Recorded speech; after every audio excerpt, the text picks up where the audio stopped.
C5B, take 5.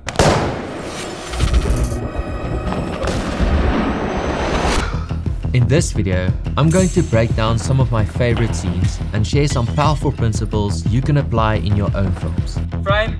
Action. We'll focus a lot on lighting, but I'll also share a few practical cinematography tips. From a lighting perspective, our biggest challenge was time. With only 2 shoot days, it was quite a stretch to get through all the scenes, so we needed to use gear that would accommodate this style of shooting. The location didn't have any power, but even if it did, we simply didn't have the time to lay cables for every scene, because we moved around so much it would have taken us twice as long. I needed something lightweight that's easy to operate on V-mount batteries, but still performs well as a soft light. Meet Pavoslim. I used both the 120C and 60C in practically every scene. There's so much I love about these lights, but they were perfect for the shoot, especially because of their weight. Both are super compact and light, so we could easily mount them on a boom overhead or throw them around on a stand, and even used it handheld for some of the quicker scenes. A strong theme throughout the film is the use of color contrast, with warm lighting coming in from the windows and a cool light coming from the flashlight as a practical. As straightforward as it sounds, I feel like I want to take a moment and talk about how we achieved this look in a variety of scenes. In the opening, we have this wide establishing shot of the location, and this really sets the tone for the overall lighting. Without artificial light, it's actually pretty dark inside, so I knew that we needed a strong light from outside to create a pocket of focused light. The challenge, however, is that the windows are thick and super diffused, which means even a 1200 wouldn't be enough. I recently purchased the Evoke 2400B, and this was the first shoot I had the opportunity to use it on. This light quite literally blew us away. At 100%, it had enough power to shine through from the roof above and create a powerful key light. It also has a green and magenta shift, which worked pretty great in this scene, because the bounce coming from the walls created quite a bit of extra magenta in the scene. Going down to -25 on the green side quickly fixed this without any tweaking in camera. Since we shot so many scenes in this main area, this light never moved position, and we powered it with a generator from the bottom.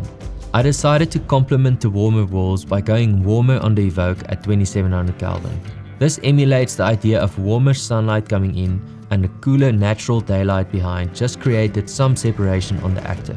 The flashlight was a practical and realistic way to create contrast with a cooler color throughout the scenes.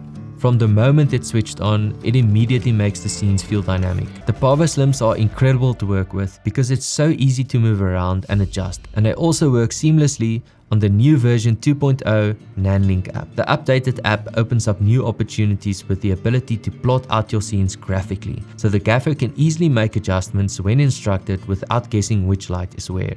The Pavoslims served as fill lights, rim lights, overhead lights, and even effect lights. I have the C versions, which means you can utilize the full color spectrum in HSI mode. In this case, we used the Pavoslim 120C on a warm orange to simulate the gunshots whenever the actor got shot. On the morning of day 2, we had the final scene of the protagonist on the roof, and I was so happy that we didn't shoot it on day 1, because at the end of day 1 it started raining and we got treated to natural reflections of water, something that is often done intentionally on bigger shoots. Although I don't have any footage of the rain, the Evoke was still out on the roof when it started, and I'm happy to say that the light is 100% rainproof, rated at IP55, just like the 1200B. On the cinematography side, we used a variety of techniques to amplify the feeling in scenes. For example, the second time the actor wakes up in the loop, I tilted the camera with a Dutch angle, because the actor is uneasy and hasn't made sense of what's going on yet. We used a lot of handheld shaky movements to keep this theme and suspense going.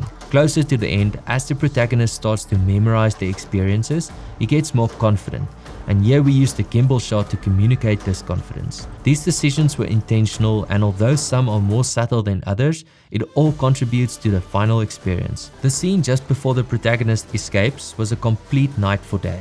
It was already dark, and again only 3 lights did the trick. We put the 2 Pavoslims next to the windows at 5600 Kelvin and a Forza 500 Mark II bicolor on the roof shooting through the whole town.